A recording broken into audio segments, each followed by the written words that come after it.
So first of all, what did it mean to you to win the Channel 1 Shorts competition?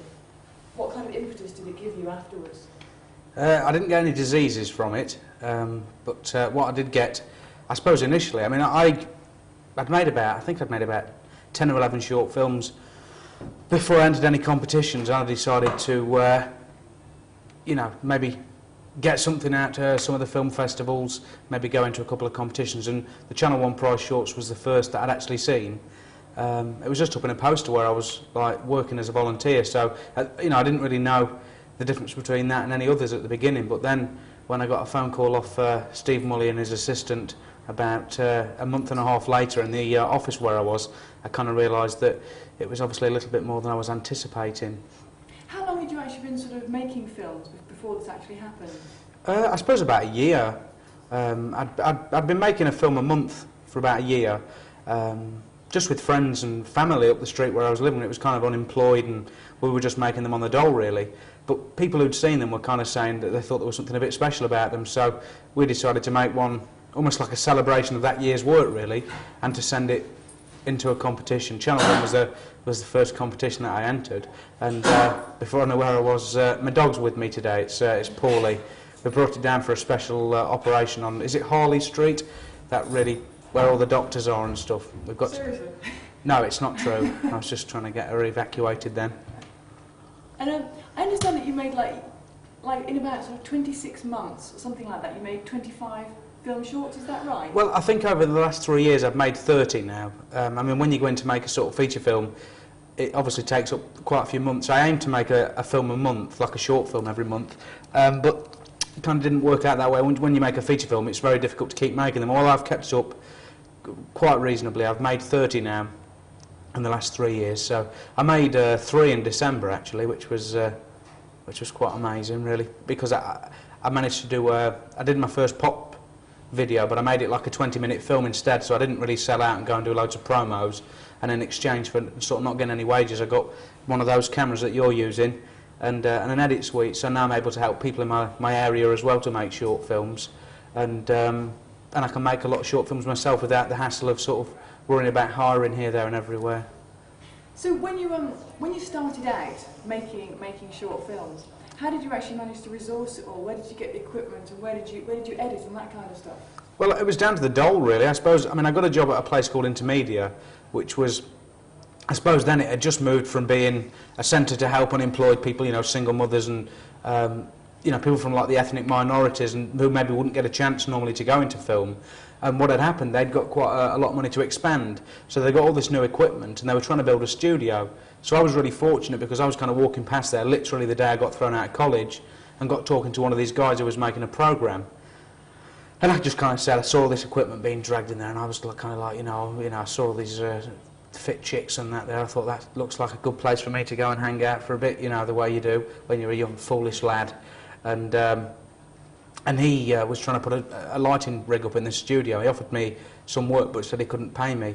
So kind of the look of the Irish, they let me use the equipment in exchange for working so hard.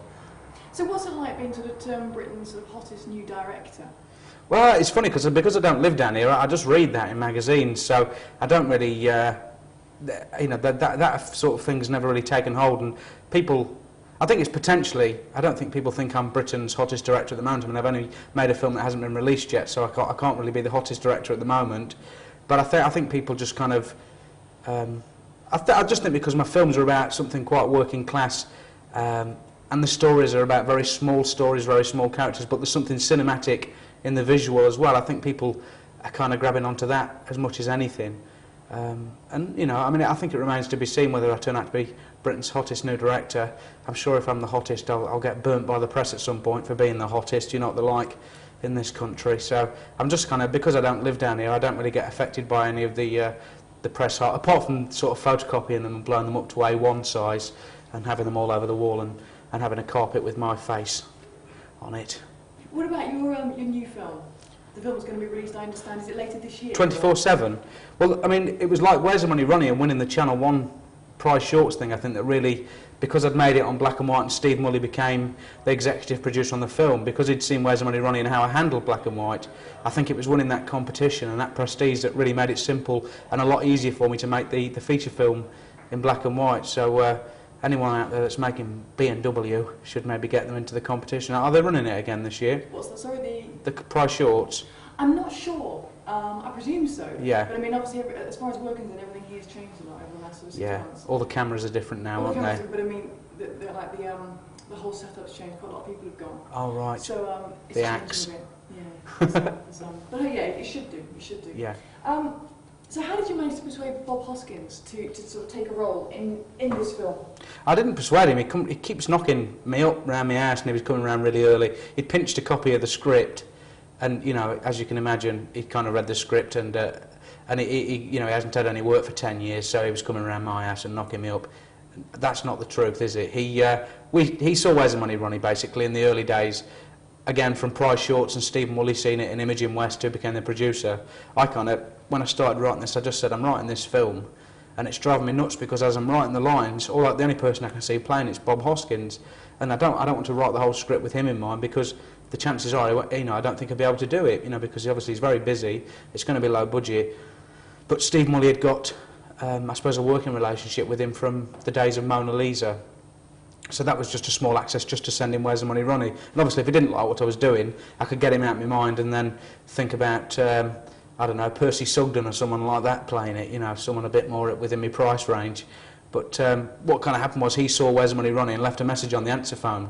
I think it was of Imogen, the producer, and they did me a little tape recording of that, which kept me going for about a month while I continued to write the script. He just said, he really loved the film, he was very excited by the energy, and we sent him a script, and I think within 15 or 20 minutes of him finishing reading it, he rang up and said that he wanted to do it, and from that point onwards his commitment was unfailing, and there was almost like a sort of Darcy relationship going on off the set as well. So did he really read it on the toilet? Yeah, it's true. His toilet's amazing. I've been round there, and it's kind of you're kind of with the olden days. It's kind of got an olden days feel to it, but there's all sort of quadraphonic sound speakers in there and that, so you get the modern and the olden times all mixing together. Very nice. It's true. So apparently you said that you want to make 130 films in all. Is that right, or is that just sort of a figure that's... Yeah, it's nice to set yourself a target, because without targets, because I had a motorbike accident when I was 17, and I kind of looked down at my leg and it was like John Merrick's head, and there was all bones sticking out my leg and everything, and I think from that point onwards I thought that if God had taken me from this earth in that accident, that I'd have been remembered as someone that's tried to steal some of the most pathetic criminal record in history. I got caught pinching an egg custard, a breast pump, a pack of John Lowe darts. I wasn't really very notorious, and I think from that point onwards I decided to always set myself targets. My first target was to make 12 films in a year, which I did. I suppose after entering for competitions I always wanted to make my first feature film in black and white about a story that was autobiographical, really. And I think if you set yourself a target, then when you go into meetings with people, if you go in with these aims, then you start off with these principles that you're not prepared to go back from, and obviously not in a Mardy way, but I think it's very healthy. I mean, my aim was to make 100 shorts and 30 features, and the short films was to try and release a sort of anthology thing, and I think I just want to prove to people that short films are actually very important, because if you make short films up until a feature film and then you stop making short films, so say this is generally what happens, you make 3 or 4 short films, hey, this one's great, let's give him a feature, we're Hollywood, he comes to America, he comes back to Britain, he's made, I don't know, Gizmo or something like that about some crazy electronic computer kids, and then they send you back home again, and people stop making short films. But short films are a way of developing and changing yourself. So you make your feature film, I'll maybe make 10 or 15 shorts in between, so all my characters change, my techniques change. And when you come to make your next feature film and people go to watch it, hopefully you've changed as a filmmaker. And I think it's very dangerous to just keep going from a feature film to a feature film. And you see a real lack of passion in people's work, because I think they're not moving on or moving forward. So do you think it's going to be difficult to sort of maintain the fidelity to the kind of films you've been making in the past? Let's say you get increasingly successful working with the people you've worked with in the past. Are you going to be moving away from that, or are you going to try and base yourself around the same roots that you've had? I think it becomes... the press, there's a lot of press I mean, with your first feature film, I mean, like we were talking about it on the way over here, that, I mean, basically, if the film was a flop, then, you know, you have to fight for press. I mean, we've got press coming out of every orifice, which is fantastic. It means that for my first film, I can do a lot of press and people can find out about me straight away. And then maybe for my second and third films, obviously, I might get more famous, but I think most people will know the general sort of stories of Shane Meadows, and I can get down to continuing to make films, because I've got aims to try and make, like 1 year, maybe a bit further down the line, I'd like to try and make 9 or 10 films in a year with like the same cast, but keep swapping them around and using them in different ways. You know, I just want to, because for me, I like to challenge myself, you know, and I'd hope that at some point I would make a film for 25 or 30 million, but not in the way that people would expect, not just going and making, I don't know, Dennis or something like, you know, a remake of some shoddy, you know, film from 5 years ago. I'd like to kind of, if I needed £25 million, I'd hope that I'd be able to use it to maybe make 5 films or do something a little bit different, you know, and I just think, I think it can become easier if you want it to become easier, and lots of things will become easier, like I'll be able to get access to some actors that I've maybe always wanted to work with, but I will always, and I'm always looking for people that have never acted before to be, like, you know, Bob Hoskins in my film is alongside a girl called Jo Bell who's never acted in her life before, and what I think that gives the film is a very rare chemistry, because you've got two people who have to be, they have to give something to each other to make it work. And it's not like, you know, we thought Bob might have to sort of take a lot of time with Jo, but I think the natural performance that she gave really inspired him and took him back to his own youth when maybe he was acting himself, so he became very generous with the cast. So I think as long as I keep challenging myself and challenging the boundaries a little bit, that sometimes it, you know, you may fall flat on your face, but I mean, who doesn't? And just lastly, what about Oscar nominations? You've got any sort of predictions or? For what? For who's going to be Oscar nominated this year? I think I saw a lot of films last year at festivals. I went to a few festivals with some short films, and this year it's been very difficult. It's funny, I mean, with Oscars, I think they tend to make mistakes a lot, because when you look at the Oscar nominations for the year, like you look at, I don't know, whenever it was Raging Bull came out, like Gandhi won it. And if you ask any filmmaker or people that are into film, which is the most memorable film, which is the film that stayed with them, and which is the film that's gone on to live in their hearts, it's Raging Bull, you know, 99 times out of 100, you know, and things like The English Patient. It's not that it's a bad film, but I don't think it's going to last, and it hasn't changed cinema in any way. And I think a lot of the times the Oscars don't finger mark the right people for political reasons. So I'll nominate Crossroads,